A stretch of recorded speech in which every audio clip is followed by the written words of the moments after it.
大家好，欢迎来到露天电影院，我是吉利波。今天我们继续来聊白金汉公爵的生平趣事和相关的历史人物。在皇后死后，棺木停在白金汉宫迟迟没有下葬。查尔斯王子认为母亲遭受如此的不公平，全是因为乔治这些宠臣。其实乔治知道王后没有下葬，是因为国王没有钱给王后一个体面的国葬，而且民众因为萝莉的死而暴乱不断。詹姆斯国王却装作看不到，躲在后宫与乐师小丑们玩得不亦乐乎。乔治建议国王召开议会，增加税收来弥补皇室的财务问题，但国王颇感为难。他认为议会从来都只会做两件事，那就是与西班牙开战和削弱国王的权力。但最终在王后的棺椁面前，他不得不决定去面对议会。议会分为上议院和下议院。在苏格兰执政时，詹姆斯利用新教和天主教的矛盾，成功地控制了两院，让他成为苏格兰声誉颇高的国王之一。但当他执政英格兰后，却无法找到正确的打开方式。詹姆斯很少了解英国中产阶级的诉求，枢密院会议桌上的下议院议员也很少。上议院因为他放任宠臣们的肆意妄为而人心尽失。他上位的几年就把前任伊丽莎白一世的债务扩大了1倍。当他提出增加税收的议题，马上遭到了议会的反对，大家嘘声四起。詹姆斯只能不断重复王权天授来阻止议会的一片嘘声。在被议会拒绝后，詹姆斯私自向商人增收新税，并出售各种垄断权。乔治从中大肆敛财，收受贿赂。王后死了，看着乔治与培根沆瀣一气，支持萝莉站在王后一边的大法官科克决定辞职枢密院，并且发誓要查处受贿与腐败的官员。这一目的直指培根与乔治。而两人此时正与西班牙特使贡多玛打得火热，收受了不少来自西班牙的好处。贡多玛提议让查尔斯王子求娶西班牙公主，有了联姻，两国的感情就会更好。但乔治对这个想法不乐观，现在举国上下暴动不断，对西班牙更是充满敌意。在这个时候，皇室联姻只会增加民众对国王詹姆斯的反对声音。培根则认为现在的大法官科克才是阻碍诸项行动的绊脚石，发誓要除掉大法官。确实，大法官在与乔治家联姻后，什么好处都没得到，白白赔进去的女儿。乔治支持国王杀萝莉，间接气死了王后，事事都与自己作对。玛丽来找大法官，想救出被抓的女友，实实在在地碰了个钉子。大法官坚决地表示，一定会要把乔治和培根送进伦敦塔。国王自从在议会受挫后，再也不理朝政，整日把自己关起来，不见任何人。乔治也无法亲近国王，这使得他想通过国王消灭科克的想法也落空了。而大法官此时变得凶猛无比，带着人搜查了乔治的弟弟吉特的家，然后直奔乔治的豪宅而来，不顾身怀6甲的女主人就开始搜家。乔治丢下媳妇儿，和弟弟一起逃回了母亲家。乔治不得不承认，关键时候还是母亲更靠得住。他求得母亲的原谅，玛丽告诉他破局的方法，说服查尔斯王子娶西班牙公主，以此为条件找西班牙特使贡多玛交换培根收受贿赂的证据，用培根向大法官交换自己的无罪，然后搞定国王。果然，乔治顺利的破局，一切回到了从前的顺利局面。培根被定罪，剥夺政治权利终身，不准接近市中心，甚至连图书馆都进不去。培根报复性地买通了一个女犯，杀死了玛丽的女友。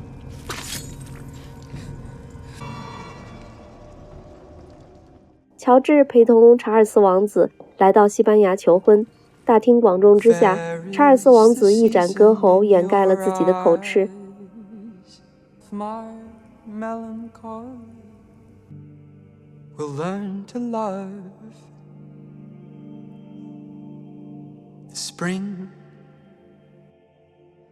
公主似乎对这个英国王子还算满意，但西班牙王室要求查尔斯王子改信天主教的前提下，才可以讨论婚嫁之事。查尔斯无法接受这个要求，于是两人被冷落在一边。乔治忍无可忍地去见首相，首相冷漠的态度令乔治倍感受辱。已经是白金汉公爵的乔治认为，西班牙王室是在故意折辱自己和王子，当场就甩狠话，表示自己会报复。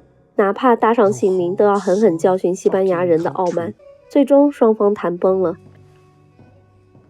乔治和查尔斯只能灰溜溜地回国。查尔斯王子对这次求婚被拒愤怒不已，同时倍感屈辱。这趟失败的西班牙之行倒是让王子与白金汉公爵之间建立了患难之情。詹姆斯身体日渐孱弱，玛丽瞅准机会陪伴左右，这让铩羽而归的乔治感到很意外，甚至连自己信任的御医都被母亲换掉了。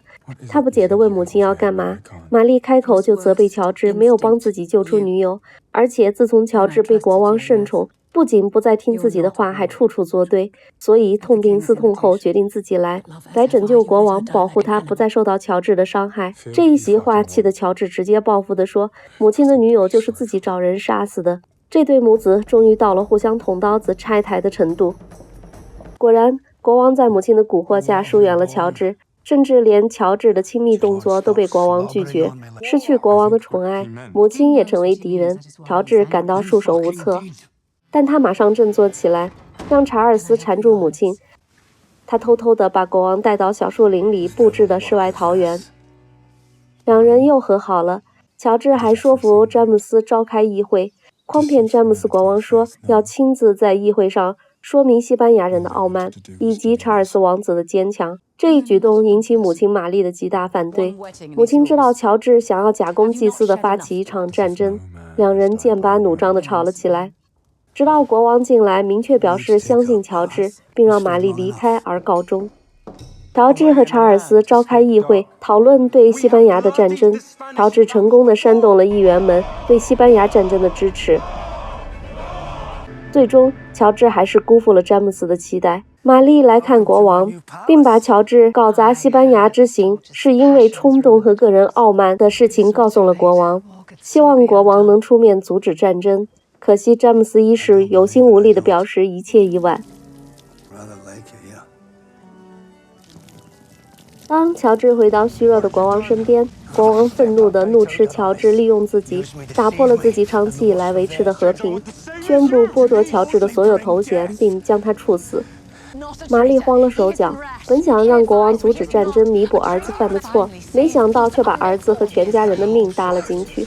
浓烟刺激下的国王在关键时刻晕倒，乔治把他带回皇宫，并把查尔斯王子支走。母子俩讨论着国王是否真的会下这个决定，还是只是气话。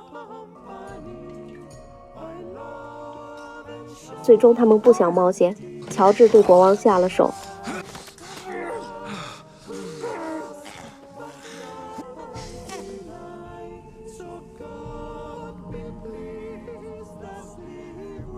当查尔斯带着医生赶到时，国王已死。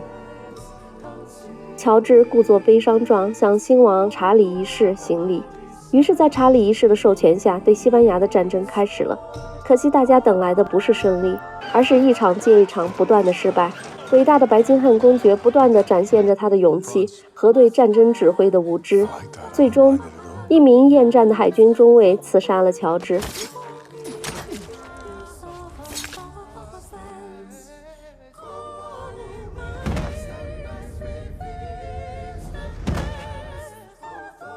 噩耗传到母亲玛丽耳里，她很平静，早就意料到会有这一天。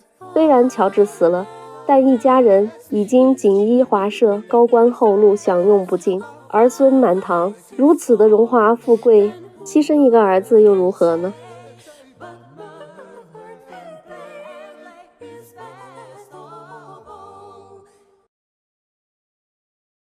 在这里补充一下白金汉及其他人的结局。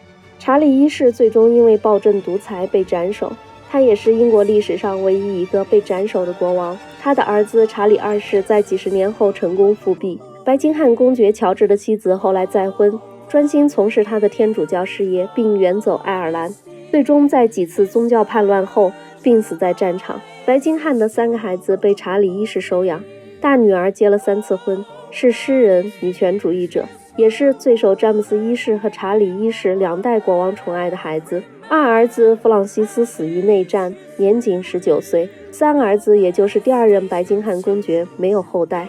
因此白金汉公爵只传了2代。好的，今天就聊这么多，更多精彩我们下期继续。谢谢大家光临露天电影院，欢迎大家点赞关注，并在留言区与我们交流互动。